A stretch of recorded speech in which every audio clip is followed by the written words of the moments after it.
하나님의 은혜로 여로보암 2세가 통치하던 그 북이스라엘은 정치, 경제, 군사적으로 크게 번영을 누리고 있었습니다. 당시 특권층들은 겨울궁, 여름궁에 상아로 장식된 그런 침상에서 잘 정도로 사치스러운 생활을 했습니다. 종교적으로는 하나님께 희생 제물을 드리면서 아주 거창하게 제사를 드렸습니다. 문제는 그 제사를 하나님께서 너무나도 싫어하셨다는 겁니다.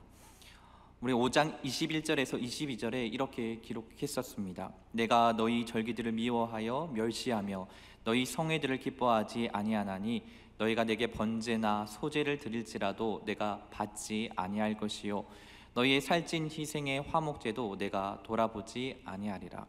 내 노랫소리를 내 앞에서 그칠지어다 내 비파 소리도 내가 듣지 아니하리라. 그 이유는 형식적으로는 하나님을 잘 섬기는 것 같아 보여도 하나님이 싫어하는 삶을 살았다는 겁니다. 가난한 자들을 착취하고 노예로 삼고 그리고 불의한 재판을 일삼았고 도덕적으로 그리고 성적으로도 문란하고 타락한 삶을 살았기 때문입니다. 그러면서도 하나님께 좋은 제물로 제사를 드리고 율법적으로는 종교 행위를 계속 잘하고 있으니까 그들 나름대로 하나님께서 계속해서 번영의 복을 주실 것이라고 굳게 믿었던 겁니다. 신앙적으로는 전혀 문제의식을 가질 수가 없었습니다. 그래서 하나님께서 아모스를 통해서 그들을 책망하시면서 심판을 선포하는 내용이 바로 아모스서입니다. 하나님은 아모스를 통해서 그들의 잘못된 행위에 대해서 3장, 4장, 그리고 5장, 6장에 이르러서 조목조목 말씀하셨습니다. 세 편의 아모스 설교를 통해서 조목조목 얘기하시고요. 그리고 이어서 5가지의 환상을 통해서 이스라엘에게 내려질 심판에 대해서 얘기하시는데, 오늘 본문에 기록된 여름 과일 한 광주리 그 환상은 메뚜기 환상, 불 환상, 다림줄 환상이 이어서 4번째로 보여주시는 환상입니다. 그렇다면 여름 과일 광주리 환상은 어떤 의미가 있을까요? 여름 과일 대부분 수분이 많은 과일입니다. 수박, 참외, 토마토, 자두, 또 뭐가 있죠? 복숭아. 이런 여름 과일들은 바로바로 먹지 않으면 금방금방 상합니다. 그래서 우리가 시장에서 사서 바로 냉장고 안에 보관하지 않습니까? 냉장고 안에 보관하더라도 장기간 보관할 수는 없습니다. 빨리빨리 버려지는 게 이런 여름 과일입니다. 그런데 그들이 지금 누리고 있는 그 분기 영화가 여름 과일 한 광주리에 불과하다는 겁니다. 하나님과 아모스에 대한 내용이 이렇습니다. 아모스야, 너 뭐가 보이니? 네, 하나님, 여름 과일 한 광주리가 보입니다. 이스라엘의 끝이 왔구나. 내가 그들을 심판하리라. 히브리어로 여름 과일은 카이츠라고 합니다. 이렇게 발음해요, 카이츠. 그리고 히브리어로 끝이라는 말이 캐츠입니다. 카이츠, 캐츠, 굉장히 비슷하죠. 아모스야, 뭐가 보이니? 예, 카이츠가 보입니다. 아, 캐츠구나.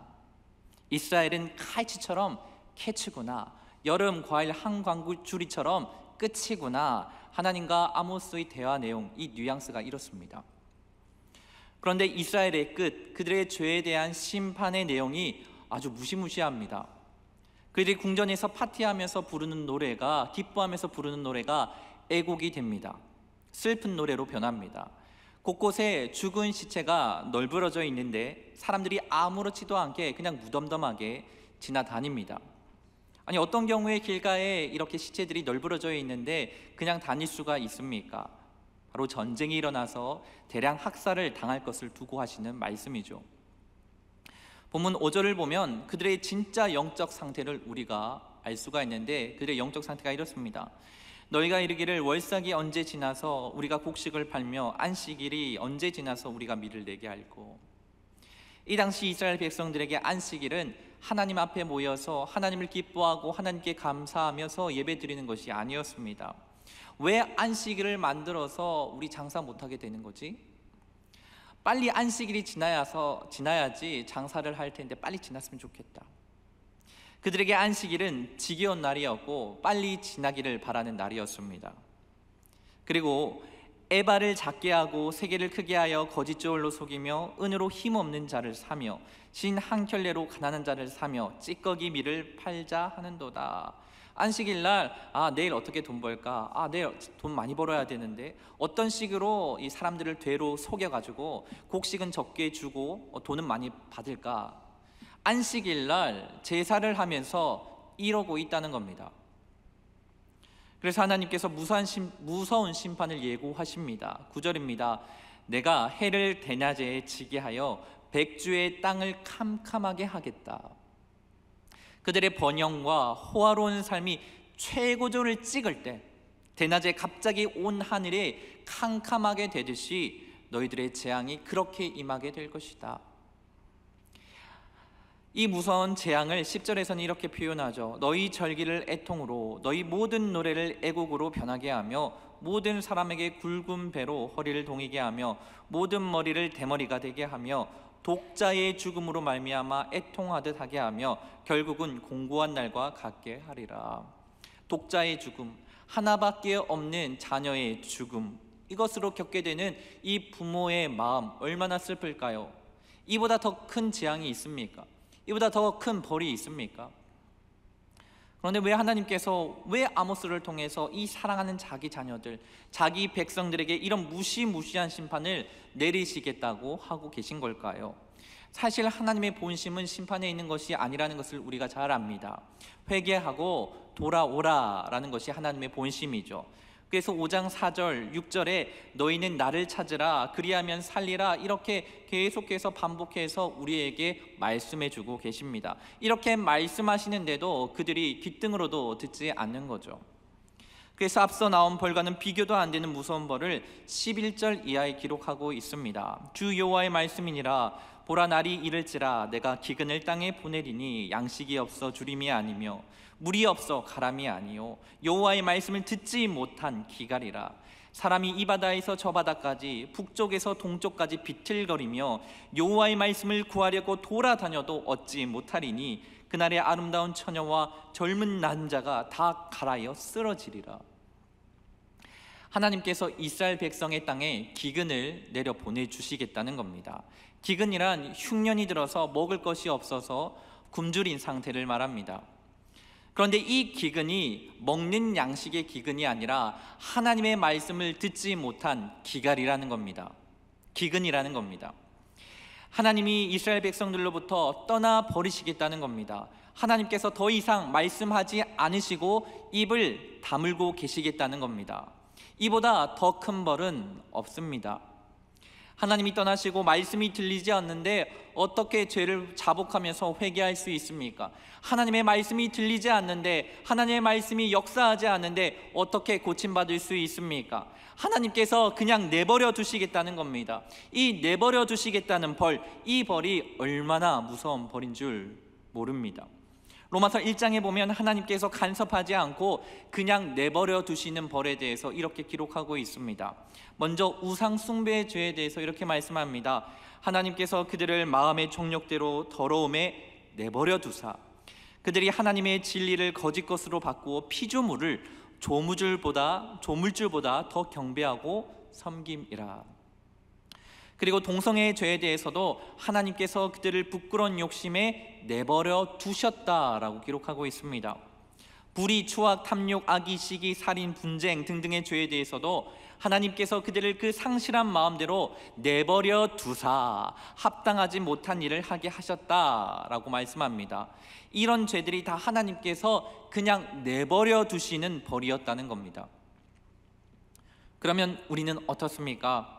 우리가 어떻게 우상 숭배하지 않고 무당을 찾아가지 않고 예수님을 믿어서 구원받게 된 그리스도인이 된 겁니까? 하나님께서 우리를 그냥 내버려 두지 않으셨기 때문입니다. 내가 세상의 더러운 죄에 빠져서 타락하지 않고 예수 믿는 사람으로 그리스도인이라는 그 신분으로 이 자리에 나와서 예배드릴 수 있게 된 것, 내 속에 어떤 선한 능력이 있거나 내가 착해서 그렇다거나 혹은 내 의지로 예수 그리스도를 구주로 믿었던 것이 아니라는 겁니다. 하나님이 나를 내버려 두지 않으셨고, 하나님이 간섭하셨고, 하나님이 인도하셨고, 하나님이 믿음 주셨기 때문이라는 겁니다. 그렇게 하지 않으셨다면 우리도 우상 숭배할 수밖에 없습니다. 무당 찾아가죠. 점쟁이 찾아가죠. 영혼마저 마귀에게 빼앗긴 인생이 될 수밖에 없는 존재가 우리 존재입니다. 그래서 우리는 모든 것이 은혜라고 고백합니다. 하나님은 우리를 그냥 내버려 두시지 않으시고 간섭하여 주시고 때로는 막아주시고 때로는 붙들어 주시고 붙잡아 주신 은혜를 베푸셨습니다. 그래서 하나님의 은혜가 아닌 것이 하나도 없습니다 라고 우리는 찬양을 합니다. 그러므로 오늘 내 귀에 하나님께서 말씀하신다면, 그 말씀이 들린다면 은혜 중에 큰 은혜임을 믿으시기를 바랍니다. 우리 그리스도인들에게, 우리 성도들에게 가장 큰 위기가 무엇입니까? 하나님의 말씀이 내 귀에 들리지 않는 것, 그게 가장 큰 위기입니다. 말씀이 우리에게 잘 들리지 않을 때 우리는 하나님과 멀리 떨어져 있다는 것을 뜻하는 것인 줄 우리가 느끼지 않습니까? 하나님과 가까이 있을 때 우리는 단 말씀도 너무나도 달고 때로는 쓴 말씀도 달지 않습니까? 뻔한 말씀을 우리가 듣는데도 그 말씀이 너무 달지 않습니까? 여러분, 우리가 명심하고 또 명심하여 마음에 새길 것은, 이 세상에서 가장 큰 복은 세상의 부귀영화가 아니라 하나님의 말씀이 내 귀에 들리는 복임을 믿으시기를 바랍니다. 오늘 새벽의 본문이었죠. 이사야서 6장에 보면 이사야 선지자가 하나님께 소명을 받고 저를 보내주세요, 나를 보내주십시오 라고 말합니다. 그때 하나님께서 이사야 선지자에게 말씀하시기를, 이 백성이 듣기는 들어도 깨닫지 못할 것이요 보기는 보아도 알지 못하리라 라고 말씀합니다. 아무리 위대한 선지자가 말씀을 전해도 하나님께서 허락하지 않으시면 말씀이 들리지 않습니다. 아무리 훌륭한 설교자가 하나님의 말씀을 대언할지라도 하나님께서 허락하지 않으시면 말씀 들리지 않습니다. 예수님께서 제자들에게 말씀을 듣는다고 다 깨닫게 되는 것이 아니라는 이 말씀을 하시면서 이사야 6장을 인용하는 마태복음이 있습니다. 이사야의 예언이 그들에게 이루어졌으니 일렀을 때 너희가 듣기는 들어도 깨닫지 못할 것이요 보기는 보아도 알지 못하리라. 이 백성들의 마음이 완악하여져서 그 귀는 듣기에 둔하고 눈은 감았으니 이는 눈으로 보고 귀로 듣고 마음으로 깨달아 돌이켜 내게 고침을 받을까 두려워함이라 하였느니라. 그러나 너희 눈은 봄으로 너희 귀는 들음으로 복이 있도다. 예수님이 말씀은 하셔도 하나님이 허락하신 자만 들을 수 있다는 거죠.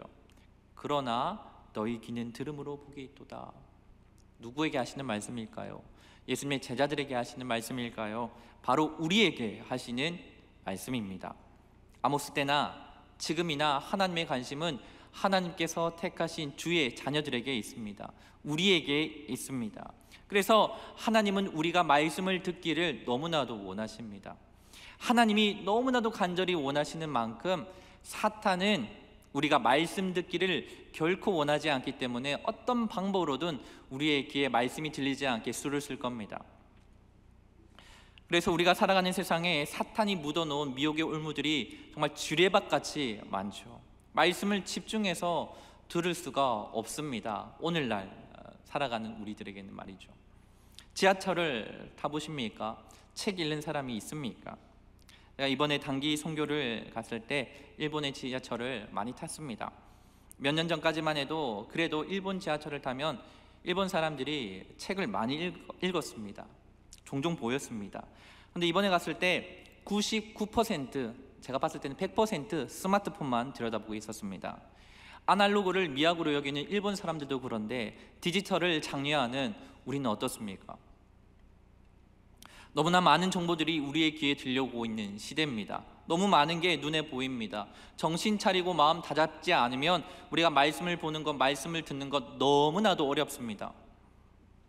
왜 우리가 힘써서 말씀을 읽고 말씀을 봐야 합니까? 왜 포기를 못합니까? 주의 말씀은 내 발의 등이요 내 길에 뭐라고요? 빛이니이다. 죄악의 지뢰밭 같은 이 세상에서 지뢰밟지 않고 살 수 있는 길을 가리켜서 말씀이 가르쳐주고 있기 때문입니다. 하나님의 말씀이 등불이고 우리의 안내서입니다. 우리가 영적 전쟁에서 마귀 사탄과 싸워서 이길 수 있는 무기는 하나님의 말씀밖에 없다는 것을 기억합시다.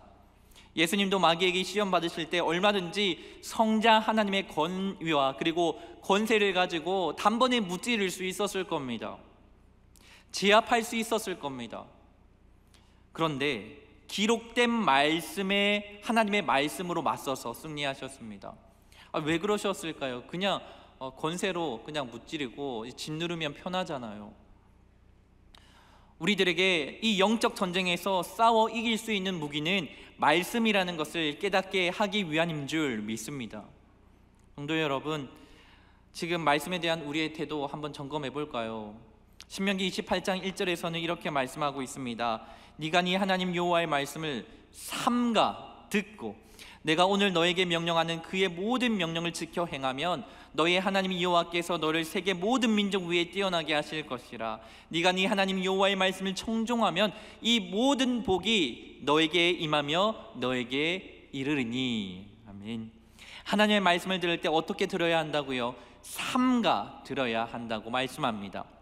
히브리어로 삼가 듣는단 말, 이 샤만데 경청하다, 귀를 기울이다, 순종하다 라는 뜻을 담고 있습니다. 누가 강단에 서서 하나님의 말씀을 전하든지 하나님께서 지금 내게 주시는 하나님의 말씀이다, 그렇게 말씀을 듣고 있는 태도로 들어야 한다는 겁니다. 쉽지 않아요. 애써서 집중하려 노력하지 않으면 이 샤마 들을 수가 없습니다. 쉽지 않습니다. 삼가 듣는 것은. 그래서 그렇기 때문에 쉽지 않기 때문에 이 삼가 듣는 태도에 하나님께서 복을 주신다고 약속을 하시는 겁니다. 삼가 듣는 이 태도, 하나님의 말씀입니다, 내가 받겠습니다, 이 태도에 하나님께서 좋은 것을 주시겠다고 약속하셨습니다. 잠언 16장 20절에 삼가 말씀에 주의하는 자는 좋은 것을 얻나니 여호와를 의지하는 자는 복이 있느니라 약속해 주셨어요. 그냥 말씀 잘하나 못하나, 선포되는 말씀 나한테 맞나 안 맞나, 이것이 아니라 어떤 사람이 어떤 목사가 전하든 간에 하나님께서 나에게 오늘 주시는 말씀이구나 라는 그 태도에 하나님께서 좋은 것으로 주겠다, 약속하시겠다는 겁니다. 말씀이 귀하게 여기고 한 말씀이라도 놓치지 않으려고 애쓰면서 하나님께서 오늘 내게 주시는 말씀은 무엇이지? 기대하는 마음과 이 태도로 말씀을 들을 때 좋은 것을 약속하셨습니다. 그러므로 성도 여러분, 나는 말씀을 들을 때 삼가 듣는 태도가 되어 있는지 점검하시기를 바랍니다. 너무나도 중요합니다. 우리가 주일 예배 때 어떻게 예배를 드리고 있는지. 하나님의 말씀인 성경은 책입니다. 하나님의 감동이 없으면 삼가 주의에서 보지 않으면 그냥 종이 책입니다. 믿음 없이 성경을 보면 이해도 안 되고 재미도 없고 지루하고 깨달음도 없습니다.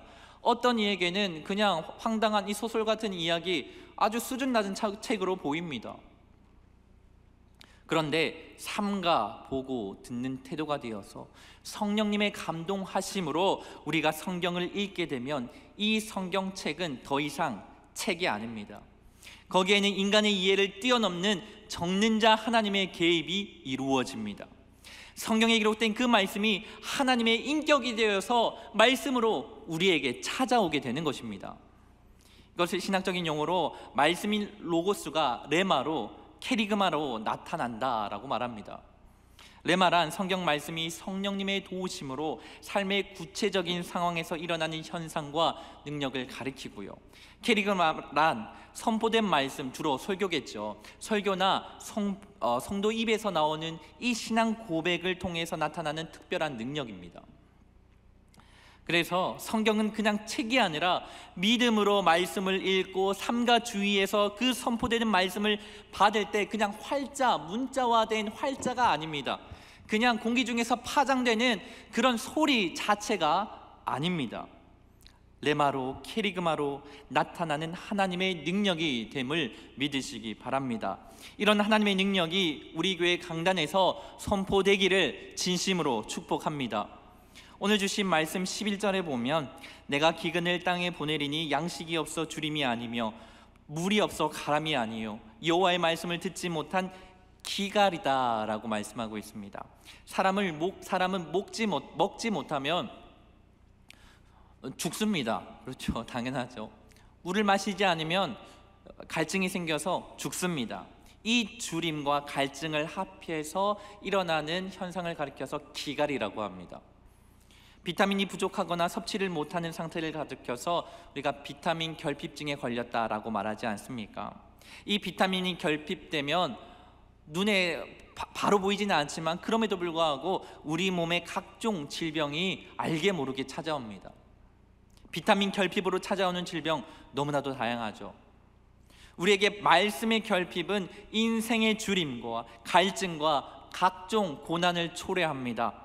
성경은 한마디로 그것을 기갈이라고 표현하고 있는 겁니다. 기갈. 사람들은 성공하기 위해서 애쓰고 삽니다. 살아가는 데 필요한 것을 소유하기 위해서 부지런히 노력합니다. 자격증 더 따려고 합니다. 대학생들 보면 어찌나 자격증을 많이 따는지 정말 열심히 부지런히 일하면서 삽니다. 또 건강하기 위해서 운동도 하고 건강식 함부로 먹지 않습니다. 얼마나 좋은 것을 많이 먹습니까? 그러나 우리에게 말씀의 결핍이 일어나면 인생의 기갈이 일어나게 된다는 겁니다. 설사 성공해도 많이 소유해도 육체가 건강해도 하나님께서 주신 것으로 누리며 정말 행복하게 살 수 있는 이 복을 누리면서 은혜의 삶을 사는 것, 이 은혜의 삶을 놓쳐버릴 수도 있다는 겁니다. 그러므로 사랑하는 성도 여러분, 우리가 하나님의 말씀이 내 귀에 들리는 복이 가장 귀한 복임을 믿으시기를 바랍니다.